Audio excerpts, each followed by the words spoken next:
ನಮಸ್ಕಾರ. ಇಂದು ನಾವು ಪೃಥ್ವಿ ತತ್ವದ ರಾಶಿಯ ಬಗ್ಗೆ ಮಾತನಾಡಲಿದ್ದೇವೆ. ಯಾವುದು ಸ್ಥಿರತೆಯೋ, ಯಾವುದು ನಿರ್ಮಾಣವೋ, ಯಾವುದು ಧನ ಮತ್ತು ವೈಭವದ ಸಂಕೇತವೋ? ಹೌದು, ನಾವು ಮಾತನಾಡುತ್ತಿರುವುದು ಕಾಲಪುರುಷನ ಎರಡನೇ ರಾಶಿ, ವೃಷಭ ರಾಶಿ. ವೃಷಭ ರಾಶಿಯ ಜಾತಕದವರು ಬಿಲ್ಡರ್ಸ್ ಆಫ್ ದ ಝೋಡಿಯಾಕ್ ಎಂದು ಕರೆಯಲ್ಪಡುತ್ತಾರೆ. ನೀವು ಶುಕ್ರನ ಸಂತಾನ. ಸೌಂದರ್ಯ, ಕಲೆ ಮತ್ತು ವಿಲಾಸಿತನ ನಿಮ್ಮ ರಕ್ತದಲ್ಲಿದೆ. ನೀವು ಬಂಡೆಯಂತೆ ಬಲಶಾಲಿಯಾಗಿದ್ದೀರಿ ಮತ್ತು ಒಮ್ಮೆ ನಿರ್ಧರಿಸಿದರೆ ಅದರಿಂದ ಹಿಂದೆ ಸರಿಯುವವರಲ್ಲ. ಆದರೆ ಸ್ನೇಹಿತರೆ, ಜಾಗರೂಕರಾಗಿರಿ. ನಾನು ಇಂದು ನಿಮಗೆ ಸುಳ್ಳು ಕನಸುಗಳನ್ನು ತೋರಿಸಲು ಇಲ್ಲಿಗೆ ಬಂದಿಲ್ಲ. ಬರುವ 5 ವರ್ಷಗಳು, ಅಂದರೆ 2026ರಿಂದ 2030ರವರೆಗಿನ ಸಮಯ, ಇದು ವೃಷಭ ರಾಶಿಯ ಇತಿಹಾಸದಲ್ಲೇ ಅತ್ಯಂತ ನಿರ್ಣಾಯಕ ಸಮಯವಾಗಲಿದೆ. ಜ್ಯೋತಿಷ್ಯದ ದೃಷ್ಟಿಕೋನದಿಂದ ಹೇಳುವುದಾದರೆ ಇದು ನಿಮ್ಮ ಜೀವನದ ಗೇಮ್ ಚೇಂಜಿಂಗ್ ಎರಾ. ಅಷ್ಟಕ್ಕೂ ಅಂತಹದ್ದೇಷ್ಟಕ್ಕೂ ಅಂತಹದ್ದೇನು ಬದಲಾಗಲಿದೆ? ಸ್ನೇಹಿತರೆ, ಕಳೆದ ಕೆಲವು ಸಮಯದಿಂದ ನೀವು ಹುಡುಕುತ್ತಿದ್ದ ಸ್ಥಿರತೆ ಈಗ ದೊಡ್ಡ ಬದಲಾವಣೆಯತ್ತ ಸಾಗುತ್ತಿದೆ. ಎಲ್ಲಕ್ಕಿಂತ ದೊಡ್ಡ ಸುದ್ದಿ ಎಂದರೆ 2027ರ ಮಧ್ಯಭಾಗದಿಂದ ನಿಮ್ಮ ಪರಮ ಮಿತ್ರ, ಕರ್ಮಫಲದಾತ ಶನಿದೇವನು ತನ್ನ ಸ್ಥಾನವನ್ನು ಬದಲಾಯಿಸುತ್ತಿದ್ದಾನೆ. ಅವನು ಲಾಭಭಾವದಿಂದ ಹೊರಬಂದು ವ್ಯಯಭಾವಕ್ಕೆ ಮತ್ತು ಸಾಡೆ ಸಾತಿಯ ಆರಂಭದತ್ತ ಸಾಗಲಿದ್ದಾನೆ. ಇದನ್ನು ಕೇಳಿ ಗಾಬರಿಯಾಗಬೇಡಿ. ಯಾಕೆಂದ್ರೆ ವೃಷಭ ರಾಶಿಯವರಿಗೆ ಶನಿದೇವ ಯಾವಾಗಲೂ ವಿಶೇಷ ಮಿತ್ರನ ಪಾತ್ರವನ್ನೇ ನಿರ್ವಹಿಸುತ್ತಾನೆ. ಆದರೆ ಬರುವ 5 ವರ್ಷಗಳು ಒಂದು ರೋಲರ್ ಕೋಸ್ಟರ್ ರೈಡ್ ಇದ್ದಂತೆ ಇರಲಿವೆ. ಒಂದೆಡೆ 2026ರಲ್ಲಿ ದೇವಗುರು ಬೃಹಸ್ಪತಿಯು ನಿಮಗೆ ಧನ ಮತ್ತು ಸಮೃದ್ಧಿಯನ್ನು ಧಾರೆ ಎರೆದರೆ, ಮತ್ತೊಂದೆಡೆ 2028ರ ಸುಮಾರಿಗೆ ನಿಮ್ಮ ಸಂಬಂಧಗಳು ಮತ್ತು ಆರೋಗ್ಯದ ವಿಷಯದಲ್ಲಿ ಕಠಿಣ ಅಗ್ನಿ ಪರೀಕ್ಷೆಯನ್ನು ಎದುರಿಸಬೇಕಾಗಬಹುದು. ಇಂದಿನ ಈ ವಿಡಿಯೋದಲ್ಲಿ ನಾವು ಬ್ರಹ್ಮಾಂಡದ ಈ ಗಣಿತವನ್ನು ಡಿಕೋಡ್ ಮಾಡೋಣ. 2027ರಲ್ಲಿ ನಿಮಗಾಗಿ ಕಕಾಯುತ್ತಿರುವ ಆ ದೊಡ್ಡ ಜಾಕ್ಪಾಟ್ ಯಾವುದು ಎಂದು ನಾವು ತಿಳಿಯಲಿದ್ದೇವೆ.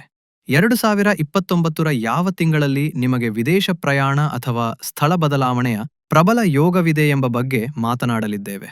ಮತ್ತು ಅತ್ಯಂತ ಮುಖ್ಯವಾಗಿ 2030ರಲ್ಲಿ ಬರಲಿರುವ ಆ ಫೈನಾನ್ಷಿಯಲ್ ಟ್ರ್ಯಾಪ್ ನಿಂದ ನೀವು ಹೇಗೆ ಪಾರಾಗಬಹುದು. ನೀವು ವೃಷಭ ರಾಶಿಯವರಾಗಿದ್ದರೆ ಈ ವಿಡಿಯೋ ನಿಮಗೆ ಕೇವಲ ಭವಿಷ್ಯವಾಣಿಯಲ್ಲ, ಬದಲಾಗಿ ಬರುವ 5 ವರ್ಷಗಳ wealth and wellness blue print. ಈ ವಿಡಿಯೋವನ್ನು ಕೊನೆಯವರೆಗೂ ನೋಡುವುದು ಬಹಳ ಮುಖ್ಯ, ಏಕೆಂದರೆ ಒಂದು ಸಣ್ಣ ತಪ್ಪು ನಿಮ್ಮನ್ನು ಎತ್ತರದಿಂದ ಕೆಳಕ್ಕೆ ಬೀಳಿಸಬಹುದು ಮತ್ತು ಒಂದು ಸರಿಯಾದ ನಿರ್ಧಾರ ನಿಮಗೆ ಕುಬೇರನ ಖಜಾನೆಯನ್ನು ತಂದುಕೊಡಬಹುದು. ಸ್ನೇಹಿತರೆ, ವರ್ಷದಿಂದ ವರ್ಷಕ್ಕೆ ಮುಂದೆ ಹೋಗುವ ಮೊದಲು ನಾವು ಪ್ಲಾನೆಟರಿ ಪೊಸಿಷನ್ಸ್ ಅನ್ನು ಅರ್ಥ ಮಾಡಿಕೊಳ್ಳಬೇಕು. ಶುಕ್ರ, ಶನಿ ಮತ್ತು ರಾಹು ಸೇರಿ 2026ರಿಂದ 2030ರ ನಡುವೆ ನಿಮ್ಮ ಭಾಗ್ಯದ ನಕ್ಷೆಯನ್ನು ಹೇಗೆ ಬದಲಾಯಿಸುತ್ತಿದ್ದಾರೆ ಎಂದು ನೋಡೋಣ. ಮೊದಲ ಹಂತ, ಸಂಚಯದ ಸ್ವರ್ಣಯುಗ. ಇದು ಈಗಿನಿಂದ ಜೂನ್ 2027ರವರೆಗೆ ನಡೆಯಲಿದೆ. ಈ ಅವಧಿಯಲ್ಲಿ ಶನಿದೇವನು ನಿಮ್ಮ 11ನೇ ಮನೆಯಲ್ಲಿದ್ದಾನೆ, ಅಂದರೆ ಲಾಭಭಾವದಲ್ಲಿ.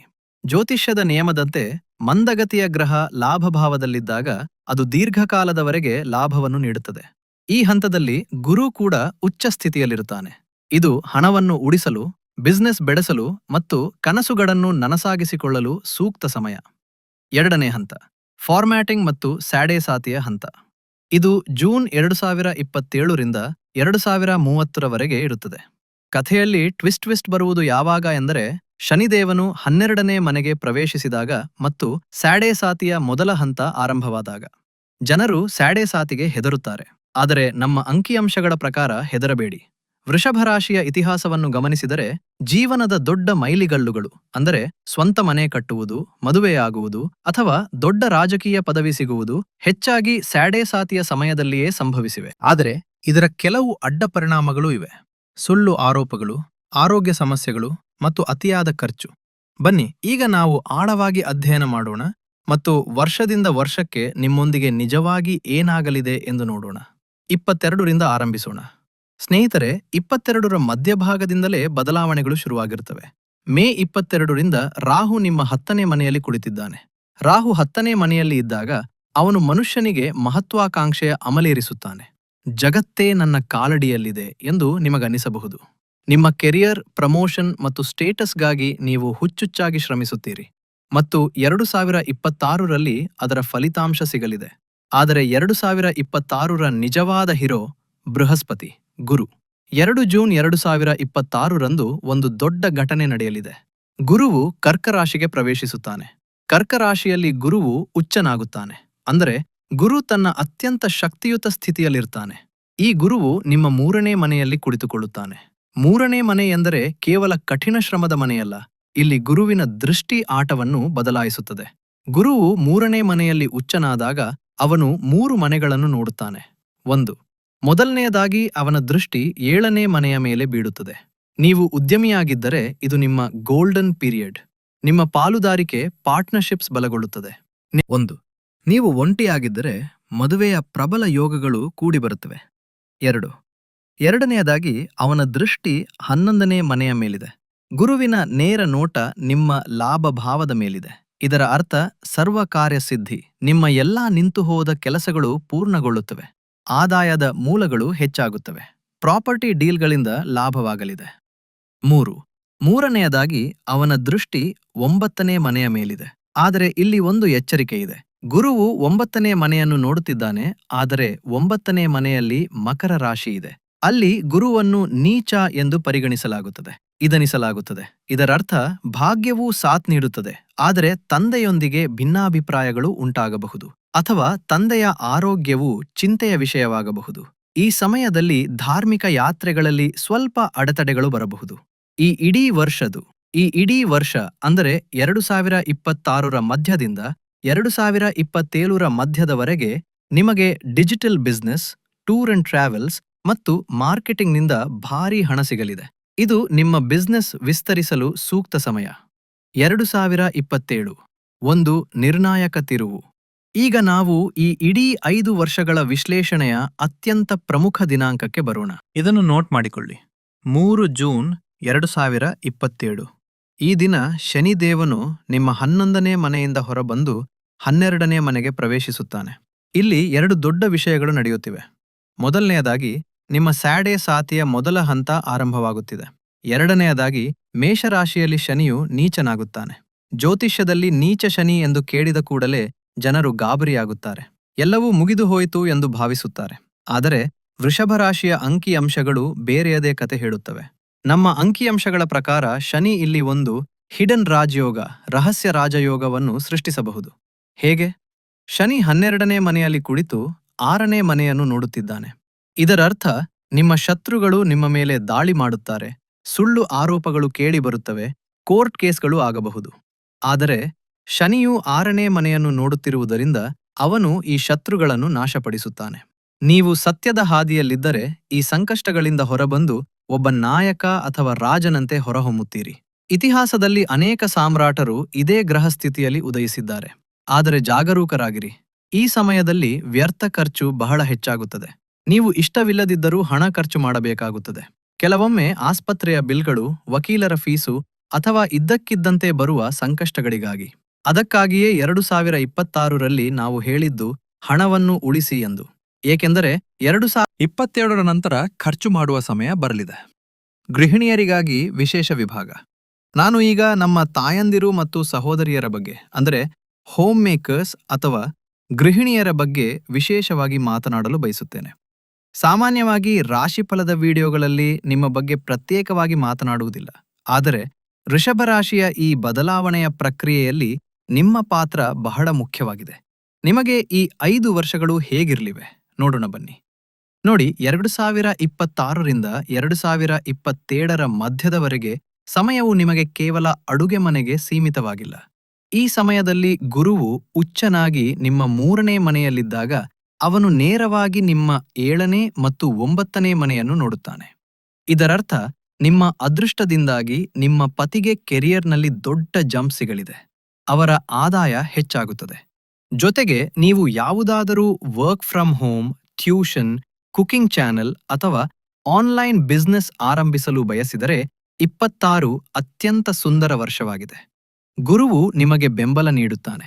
ನೀವು ಮನೆಯಲ್ಲೇ ಇದ್ದು ನಿಮ್ಮದೇ ಆದ ಗುರುತನ್ನು ನಿರ್ಮಿಸಿಕೊಳ್ಳಬಹುದು. ಇದರ ನಂತರ 2027ರ ಮಧ್ಯದಿಂದ 2028ರವರೆಗೆ ಗುರುವು ನಿಮ್ಮ 4ನೇ ಮನೆಗೆ ಬಂದಾಗ ನಿಮ್ಮ ಸಂಪೂರ್ಣ ಗಮನವು ಮನೆಯನ್ನು ಅಪ್ಗ್ರೇಡ್ ಮಾಡುವುದರ ಮೇಲೆ ಇರುತ್ತದೆ. ನೀವು ಹೊಸ ಪೀಠೋಪಕರಣಗಳನ್ನು ತರಬಹುದು, ಮನೆ ನವೀಕರಣ ಮಾಡಿಸಬಹುದು, ಅಥವಾ ನಿಮ್ಮ ಹೆಸರಿನಲ್ಲಿ ಹೊಸ ಪ್ರಾಪರ್ಟಿ ಅಥವಾ ವಾಹನವನ್ನು ಖರೀದಿಸಬಹುದು. ಮನೆಯ ವಾತಾವರಣವು ಬಹಳ ಶುಭವಾಗಿರುತ್ತದೆ. ಆದರೆ ಫೆಬ್ರವರಿ 2028ರ ನಂತರ ನೀವು ಜಾಗರೂಕರಾಗಿರಬೇಕು. ಇಲ್ಲಿ ಎರಡು ವಿಷಯಗಳು ಸಂಭವಿಸುತ್ತವೆ. ಒಂದು, ಜೂನ್ 2028ರಿಂದ ರಾಹು ನಿಮ್ಮ 8ನೇ ಮನೆಗೆ ಬರುತ್ತಾನೆ. 8ನೇ ಮನೆ ಎಂದರೆ ಸಾಸ್ಯೆ ಅತ್ತೆಯರ ಮನೆ, ಸಸುರಾಲ್. ರಾಹು ಇಲ್ಲಿ ತಪ್ಪು ತಿಳುವಳಿಕೆಗಳನ್ನು ಸೃಷ್ಟಿಸುತ್ತಾನೆ. ಅತ್ತೆ ಸೊಸೆ ಅಥವಾ ನಾದಿನಿ ಗೆಳತಿಯರ ಸಂಬಂಧದಲ್ಲಿ ಇದ್ದಕ್ಕಿದ್ದಂತೆ ಕಿರಿಕಿರಿ ಉಂಟಾಗಬಹುದು. ನನ್ನ ಸಲಹೆ ಏನೆಂದರೆ, ಈ ಸಮಯದಲ್ಲಿ ಯಾರಾದರೂ ಏನಾದರೂ ಅಂದರೂ ಅದನ್ನು ನಿರ್ಲಕ್ಷಿಸಿ. ಪ್ರತಿಕ್ರಿಯೆ ನೀಡಬೇಡಿ, ಇಲ್ಲದಿದ್ದರೆ ವಿಷಯ ದೊಡ್ಡದಾಗಬಹುದು. 2. ಶನಿ 12ನೇ ಮನೆಯಲ್ಲಿ ಇರುವುದರಿಂದ ನೀವು ಎಲ್ಲರಿಗೂ ಇಷ್ಟೊಂದು ಮಾಡುತ್ತಿದ್ದರೂ ಯಾರೂ ನಿಮ್ಮನ್ನು ಮೆಚ್ಚುತ್ತಿಲ್ಲ ಎಂದು ನಿಮಗೆ ಅನಿಸಬಹುದು. ಇದರಿಂದ ಒಂಟಿತನ ಕಾಡಬಹುದು. ಈ ಎಮೋಷನಲ್ ಸ್ಟ್ರೆಸ್ನಿಂದ ಪಾರಾಗಲು ಭಜನೆ ಅಥವಾ ಧ್ಯಾನದ ಮೊರೆ ಹೋಗಿ. ಮತ್ತು ಹೌದು, ಒಂದು ಒಳ್ಳೆಯ ವಿಷಯವೆಂದರೆ 2028ರಿಂದ 2030ರ ನಡುವೆ ಎಷ್ಟೇ ಖರ್ಚುಗಳು ಹೆಚ್ಚಾದರೂ ವೃಷಭರಾಶಿಯ ಗೃಹಿಣಿಯರೇ ಆ ಹಣಕಾಸು ಮಂತ್ರಿಯಾಗಿ ತಮ್ಮ ರಹಸ್ಯ ಉಳಿತಾಯದಿಂದ ಮನೆಯನ್ನು ಸಂಕಷ್ಟದಿಂದ ಪಾರು ಮಾಡುತ್ತಾರೆ. ಆದ್ದರಿಂದ 2026ರಿಂದಲೇ ಸ್ವಲ್ಪ ಸ್ವಲ್ಪವೇ ಉಳಿಸಲು ಆರಂಭಿಸಿ. 2028 ಪರೀಕ್ಷೆಯ ವರ್ಷ. ಈಗ ಮತ್ತೆ ಎಲ್ಲರಿಗಾಗಿ 2028ಕ್ಕೆ ಪ್ರವೇಶಿಸೋಣ. ಈ ವರ್ಷ ನಿಮ್ಮ ಪರೀಕ್ಷೆಯ ವರ್ಷ. 23 ಫೆಬ್ರವರಿ 2028ರಂದು ಶನಿಯು ಸಂಪೂರ್ಣವಾಗಿ 12ನೆಯ ಮನೆಯಲ್ಲಿ ನೆಲೆಸುತ್ತಾನೆ. ಈ ಸಮಯದಲ್ಲಿ ನೀವು ಜೈಲಿನಲ್ಲಿರುವಂತೆ ಅನುಭವಿಸಬಹುದು. ಅಂದರೆ ದೈಹಿಕ ಜೈಲಲ್ಲ, ಬದಲಾಗಿ ಮಾನಸಿಕ ಜೈಲು. ನೀವು ಬಹಳ ಬ್ಯುಸಿ ಎಂದು ನಿಮಗನಿಸಬಹುದು, ನಿಮಗಾಗಿ ಸಮಯವೇ ಇರುವುದಿಲ್ಲ. ಒತ್ತಡದ ಮಟ್ಟ ಹೆಚ್ಚಾಗುತ್ತದೆ ಮತ್ತು ಆತಂಕ ಕಾಡಬಹುದು. ನಿದ್ರೆಯ ಸಮಸ್ಯೆ ಮತ್ತು ಕಾಲು ನೋವು ಕಾಣಿಸಿಕೊಳ್ಳಬಹುದು. ಆದರೆ ಈ ಕತ್ತಲೆಯಲ್ಲೂ ಒಂದು ಬೆಳಕಿದೆ. 2028ರ ಮೊದಲ 6 ತಿಂಗಳು ಗುರುವು ನಿಮ್ಮ 4ನೇ ಮತ್ತು ನಂತರ 5ನೇ ಮನೆಯಲ್ಲಿ ಇರುತ್ತಾನೆ. ಈ ಗುರುವು ನಿಮಗೆ ಸುರಕ್ಷಾ ಕವಚದಂತೆ ಕೆಲಸ ಮಾಡುತ್ತಾನೆ. ಗುರುವು 5ನೇ ಮನೆಯಲ್ಲಿರುವವರೆಗೂ ಅವನು ತನ್ನ ದೃಷ್ಟಿಯನ್ನು ನಿಮ್ಮ ಮೊದಲ ಮನೆಯ ಮೇಲೆ ಬೀರುತ್ತಾನೆ. ಇದರ ಅರ್ಥವೇನು? ಶನಿ ನಿಮಗೆ ತೊಂದರೆ ಕೊಡುತ್ತಿದ್ದರೂ, ರಾಹು ನಿಮಗೆ ಹೆದರಿಸುತ್ತಿದ್ದರೂ, ಗುರುವಿನ ಕೃಪೆಯಿಂದ ನಿಮ್ಮ ಬುದ್ಧಿ ಮತ್ತು ಆರೋಗ್ಯ ಸುರಕ್ಷಿತವಾಗಿರುತ್ತದೆ. ಜೂನ್ 2028ರಲ್ಲಿ ರಾಹು ನಿಮ್ಮ 8ನೇ ಮನೆಗೆ ಬರುತ್ತಾನೆ. 8ನೇ ಮನೆಯ ರಾಹು ಹಠಾತ್ ಘಟನೆಗಳನ್ನು ತರುತ್ತಾನೆ. ಈ ಸಮಯದಲ್ಲಿ ನಿಮ್ಮ ಅತ್ತೆ ಮಾವನ ಕಡೆಯವರಿಂದ ಜಾಗರೂಕರಾಗಿರಬೇಕು. ಅಲ್ಲಿನ ಸಂಬಂಧಗಳು ಹದಗೆಡಬಹುದು. ಯಾವುದೋ ಹಳೆಯ ರಹಸ್ಯ ಹೊರಬರಬಹುದು. ಆದರೆ ನೀವು ರಿಸರ್ಚ್ ಅಥವಾ ಗೂಢ ವಿಜ್ಞಾನದಲ್ಲಿ ಆಸಕ್ತಿ ಹೊಂದಿದ್ದರೆ ಈ ರಾಹು ನಿಮಗೆ ಆಳವಾದ ಜ್ಞಾನವನ್ನು ನೀಡುತ್ತಾನೆ. 22 ಮತ್ತು 22 ಶಿಖರದತ್ತ ಪಯಣ ಮತ್ತು ಎಚ್ಚರಿಕೆ. 8 ಆಗಸ್ಟ್ 22ರಂದು ಒಂದು ದೊಡ್ಡ ಬದಲಾವಣೆ ನಡೆಯಲಿದೆ. ಶನಿದೇವನು 12ನೆಯ ಮನೆಯಿಂದ ಹೊರಬಂದು ನಿಮ್ಮ 1ನೇಯ ಮನೆಗೆ ಲಗ್ನಕ್ಕೆ ಪ್ರವೇಶಿಸುತ್ತಾನೆ. ಇದನ್ನು ಜನ್ಮ ಶನಿ ಅಥವಾ ಪೀಕ್ ಸಾಡೆ ಸಾತಿ ಎಂದು ಕರೆಯುತ್ತಾರೆ. ಶನಿ ಈಗ ನಿಮ್ಮ ತಲೆಯ ಮೇಲೆ ಕುಳಿತಿದ್ದಾನೆ. ಇಲ್ಲಿಂದ ಸಿಸ್ಟಮ್ ಫಾರ್ಮ್ಯಾಟಿಂಗ್ನ ಅಂತಿಮ ಪ್ರಕ್ರಿಯೆ ಆರಂಭವಾಗುತ್ತದೆ. ಹಳೆಯ ಸ್ನೇಹಿತರು ನಿಮ್ಮಿಂದ ದೂರವಾಗಬಹುದು ಎಂದು ಅಂಕಿಅಂಶಗಳು ಹೇಳುತ್ತವೆ. ನಿಮಗೆ ಒಂಟಿತನ ಕಾಡಬಹುದು, ಆದರೆ ಹೆದರಬೇಡಿ. ಅವರ ಜಾಗಕ್ಕೆ ಹೊಸದಾದ, ಹೆಚ್ಚು ಪ್ರಭಾವಶಾಲಿ ಮತ್ತು ಪವರ್ಫುಲ್ ವ್ಯಕ್ತಿಗಳು ಬರುತ್ತಾರೆ. ಮಾನಸಿಕ ಒತ್ತಡವಿದ್ದರೂ ಭೌತಿಕ ಜಗತ್ತಿನಲ್ಲಿ ನಿಮಗೆ ಲಾಭವಾಗಲಿದೆ. ನೀವು ಹೊಸ ಮನೆ ಖರೀದಿಸುತ್ತೀರಿ, ಹೊಸ ವಾಹನ ತೆಗೆದುಕೊಳ್ಳುತ್ತೀರಿ ಮತ್ತು ಚಿನ್ನ ಬೆಳ್ಳಿಯನ್ನು ಸಂಗ್ರಹಿಸುತ್ತೀರಿ. ನಿಮ್ಮ ಸಾಮಾಜಿಕ ಸ್ಥಾನಮಾನ ಮತ್ತು ಗೌರವ ಹೆಚ್ಚಾಗುತ್ತದೆ. ಜನರು ನಿಮ್ಮ ಮಾತನ್ನು ಕೇಳುತ್ತಾರೆ. ನಿಮ್ಮ ವ್ಯಕ್ತಿತ್ವದಲ್ಲಿ ಒಂದು ಗಾಂಭೀರ್ಯ ಮತ್ತು ಪರಿಪಕ್ವತೆ ಬರುತ್ತದೆ. ಆದರೆ 2029ರಿಂದ 2030ರವರೆಗೆ ಒಂದು ಕ್ರಿಟಿಕಲ್ ವಾರ್ನಿಂಗ್ ಇದೆ. ಮೇ 2029ರಿಂದ 2030ರವರೆಗೆ ಗುರುವು 6ನೇ ಮನೆಗೆ ಹೋಗುತ್ತಾನೆ. ಈಗ ಗಮನಿಸಿ, ಶನಿ 1ನೇ ಮನೆಯಲ್ಲಿದ್ದಾನೆ, ರಾಹು 8ನೇ ಮನೆಯಲ್ಲಿದ್ದಾನೆ ಮತ್ತು ಗುರು 6ನೇ ಮನೆಯಲ್ಲಿದ್ದಾನೆ. ಇದು ಒಂದು ಡೇಂಜರ್ ಟ್ರ್ಯಾಡ್. ಈ ಸಮಯದಲ್ಲಿ ನಿಮ್ಮ ಆರೋಗ್ಯವು ಅತ್ಯಂತ ದುರ್ಬಲವಾಗಬಹುದು. ನಿಮ್ಮ ಸುರಕ್ಷಾ ಕವಚವು ಈಗ ಶತ್ರುವಿನ ಮನೆಯಲ್ಲಿದೆ. ಆದ್ದರಿಂದ 2029 ಮತ್ತು 2030ರಲ್ಲಿ ಯಾವುದೇ ಹೊಸ ಸಾಲ ಮಾಡಬೇಡಿ, ಯಾರೊಂದಿಗೂ ಜಗಳವಾಡಬೇಡಿ ಮತ್ತು ನಿಮ್ಮ ಆರೋಗ್ಯದ ಬಗ್ಗೆ ಕಿಂಚಿತ್ತೂ ನಿರ್ಲಕ್ಷ್ಯ ಬೇಡ. ಸ್ನೇಹಿತರೆ, ನಾನು ಸ್ಯಾಡೆ ಸಾತಿಯ ಬಗ್ಗೆ ಹೇಳಿದಾಗ ಅನೇಕರು ಹೆದರಿರಬಹುದು ಎಂದು ನನಗೆ ಗೊತ್ತು. ಆದರೆ ನಮ್ಮ ಬಳಿ ಇರುವ ಜ್ಯೋತಿಷ್ಯ ಅಂಕಿಅಂಶಗಳು ಈ ಭಯವನ್ನು ದೂರ ಮಾಡುತ್ತವೆ. ವೃಷಭ ರಾಶಿಯವರಿಗೆ ಶನಿ ಶತ್ರುವಲ್ಲ, ಅವನು ನಿಮ್ಮ ಕರ್ಮಫಲದಾತ. ವೃಷಭ ರಾಶಿಯವರ ಜೀವನದ ದೊಡ್ಡ ಮೈಲಿಗಲ್ಲುಗಳು ಸ್ಯಾಡೆ ಸಾತಿಯಲ್ಲಿಯೇ ಬರ್ತವೆ. ಯಾಕೆಂದ್ರೆ ಶನಿಯು 12ನೇ ಅಥವಾ 1ನೇ ಮನೆಗೆ ಬಂದಾಗ ಅವನು ನಿಮ್ಮನ್ನು ಕಂಫರ್ಟ್ ಝೋನ್ನಿಂದ ಹೊರದೂಡುತ್ತಾನೆ. ಅವನು ನಿಮಗೆ ಹೇಳುತ್ತಾನೆ, ಏಳು, ಕೆಲಸ ಮಾಡು. ನೀವು ಸೋಮಾರಿಗಳಾಗಿದ್ದರೆ ಶನಿ ನಿಮಗೆ ಪೀಡೆ ನೀಡುತ್ತಾನೆ. ಆದರೆ ನೀವು ಕಷ್ಟಪಟ್ಟು ಕೆಲಸ ಮಾಡುತ್ತಿದ್ದರೆ, ಶಿಸ್ತಿನಿಂದ ಇದ್ದರೆ, ಇದೇ ಶನಿ ನಿಮಗೆ 2025ರಲ್ಲಿ ಕಲ್ಪಿಸಿಕೊಳ್ಳಲು ಸಾಧ್ಯವಾಗದಂತಹ ರಾಜನ ಸ್ಥಾನಮಾನವನ್ನು ನೀಡುತ್ತಾನೆ. ಆದ್ದರಿಂದ 2028ಕ್ಕೆ ಹೆದರಬೇಡಿ, ಬದಲಾಗಿ ಶಿಸ್ತಿನ ಜೀವನಕ್ಕೆ ಸಿದ್ಧರಾಗಿ. ಪರಿಹಾರಗಳು. ಸಂಕಷ್ಟಗಳು ಬರುವುದಾದರೆ ಅವುಗಳಿಗೆ ಪರಿಹಾರವೇನು? ನಮ್ಮ ಅಂಕಿಅಂಶಗಳ ಪ್ರಕಾರ 2026ರಿಂದ 2030ರ ನಡುವೆ ನೀವು ಮಾಡಬೇಕಾದ ಕೆಲವು ವಿಶೇಷ ಮತ್ತು ಶಕ್ತಿಯುತ ಪರಿಹಾರಗಳು ಇಲ್ಲಿವೆ. 1. ವಿಷ್ಣು ಸಹಸ್ರನಾಮ. ನೆನಪಿಡಿ, ಗುರುವು ನಿಮ್ಮ 8ನೇ ಮತ್ತು 11ನೇ ಮನೆಯ ಮಾಲೀಕ. ಆದಾಯ ಮತ್ತು ಆಯಸ್ಸು ಗುರುವಿನ ಕೈಯಲ್ಲಿದೆ.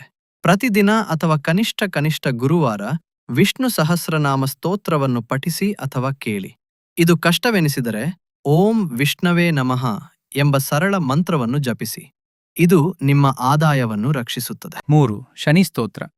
ಶನಿಯು 12ನೇ ಮನೆಯಲ್ಲಿರುವಾಗ ದಶರಥಕೃತ ಶನಿ ಸ್ತೋತ್ರ ಪಠಿಸುವುದು ಕಡ್ಡಾಯ. ಸುಳ್ಳು ಆರೋಪಗಳು ಅಥವಾ ಕೋರ್ಟ್ ಕೇಸ್ಗಳಿಗೆ ಹೆದರುತ್ತಿರುವವರಿಗೆ ಇದು ರಾಮಬಾಣ. 4. ಆಹಾರ ಕ್ರಮದಲ್ಲಿ ಶಿಸ್ತು. ಜ್ಯೋತಿಷಿಗಳು ಈ ವಿಷಯಕ್ಕೆ ಹೆಚ್ಚಿನ ಒತ್ತು ನೀಡಿದ್ದಾರೆ. 2028ರ ನಂತರ ಶನಿ 12ನೇ ಮನೆಯಲ್ಲಿ ಮತ್ತು ರಾಹು 8ನೇ ಮನೆಯಲ್ಲಿರುವಾಗ ನೀವು ಹೊರಗಿನ ಆಹಾರವನ್ನು ಸಂಪೂರ್ಣವಾಗಿ ತ್ಯಜಿಸಬೇಕು. ನಿಮ್ಮ ಡಯಟ್ ಮೇಲೆ ನಿಯಂತ್ರಣ ಇಲ್ಲದಿದ್ದರೆ ಆಸ್ಪತ್ರೆಗೆ ಅಲೆಯುವುದು ಖಚಿತ. ಸಾತ್ವಿಕ ಆಹಾರ ಸೇವಿಸಿ. ಮದ್ಯಪಾನ ಮತ್ತು ಮಾಂಸಾಹಾರದಿಂದ ದೂರವಿರಿ. 5. ರಾಹುವಿಗಾಗಿ ಪರಿಹಾರ. ದುರ್ಬಲರನ್ನು ಪೀಡಿಸಬೇಡಿ. ಬಡವರು, ಕಾರ್ಮಿಕರು ಮತ್ತು ಅಶಕ್ತರಿಗೆ ಸಹಾಯ ಮಾಡಿ. ನಿಮ್ಮ ಅಧಿಕಾರದ ಗರ್ವದಿಂದ ಯಾರಿಗಾದರೂ ತೊಂದರೆ ನೀಡಿದರೆ ರಾಹು ಮತ್ತು ಶನಿ ಸೇರಿ ನಿಮ್ಮ ಗೌರವವನ್ನು ಮಣ್ಣುಪಾಲು ಮಾಡುತ್ತಾರೆ. ಉಪಸಂಹಾರ. ಹಾಗಾದರೆ ಸ್ನೇಹಿತರೆ, ಇದು ವೃಷಭ ರಾಶಿಯ 2026ರಿಂದ 2030ರವರೆಗಿನ ಸಂಪೂರ್ಣ ಸಿಸ್ಟಮ್ ಫಾರ್ಮ್ಯಾಟಿಂಗ್ ರಿಪೋರ್ಟ್. ಇದರ ಸಾರಾಂಶವೇನೆಂದರೆ, ಮುಂದಿನ 2 ವರ್ಷಗಳು ಅದ್ಭುತವಾಗಿವೆ. ಚೆನ್ನಾಗಿ ಹಣ ಗಳಿಸಿ, ಉದ್ಯಮ ಬೆಳೆಸಿ. ಅದರ ನಂತರದ 3 ವರ್ಷಗಳು ನಿಮ್ಮನ್ನು ನೀವು ಬದಲಾಯಿಸಿಕೊಳ್ಳಲು ಮೀಸಲಿಡಿ. ಹಳೆಯ ಅಭ್ಯಾಸಗಳನ್ನು ಬಿಡಿ, ಶಿಸ್ತಿನಿಂದ ಇರಿ ಮತ್ತು ಹೊಸ ಗೌರವವನ್ನು ಸ್ವಾಗತಿಸಿ. ನೆನಪಿಡಿ, ಕರ್ಮವೇ ಕಪ್ಪಾಗಿರುವಾಗ ರುದ್ರಾಕ್ಷಿಮಾಲೆ ಏನು ಮಾಡಿತು? ನಿಮ್ಮ ಕರ್ಮಗಳನ್ನು ಶುದ್ಧವಾಗಿಡಿ. ಶನಿದೇವನು ನಿಮ್ಮನ್ನು ರಾಜನನ್ನಾಗಿ ಮಾಡಿಯೇ ಬಿಡುತ್ತಾನೆ. ಈ ವಿಡಿಯೋವನ್ನು ಪದೇ ಪದೇ ನೋಡಿ. ವಿಶೇಷವಾಗಿ ನೀವು ಪ್ರತಿ ಹೊಸ ವರ್ಷಕ್ಕೆ ಕಾಲಿಟ್ಟಾಗ ಇದನ್ನು ಗಮನಿಸಿ. ನಿಮ್ಮ ವೃಷಭ ರಾಶಿಯ ಸ್ನೇಹಿತರು ಮತ್ತು ಕುಟುಂಬದವರೊಂದಿಗೆ ಇದನ್ನು ಹಂಚಿಕೊಳ್ಳಿ, ಏಕೆಂದರೆ ಅವರಿಗೆ ಈ ಮಾರ್ಗದರ್ಶನದ ಅಗತ್ಯವಿರುತ್ತದೆ. ವಿಡಿಯೋ ಇಷ್ಟವಾಗಿದ್ದರೆ ಲೈಕ್ ಮಾಡಿ ಮತ್ತು ಇಂತಹ ಆಳವಾದ ವಿಶ್ಲೇಷಣೆಗಳಿಗಾಗಿ ನಮ್ಮ ಚಾನಲ್ ಸಬ್ಸ್ಕ್ರೈಬ್ ಮಾಡಲು ಮರೆಯಬೇಡಿ. ಮಾತಾರಾಣಿ ಮತ್ತು ಮಹಾದೇವ ನಿಮ್ಮೆಲ್ಲರಿಗೂ ಕಲ್ಯಾಣ ಮಾಡಲಿ. ನಿಮ್ಮ ಬರುವ ಕಾಲ ಶುಭವಾಗಿರಲಿ. ಹರ ಹರ ಮಹಾದೇವ.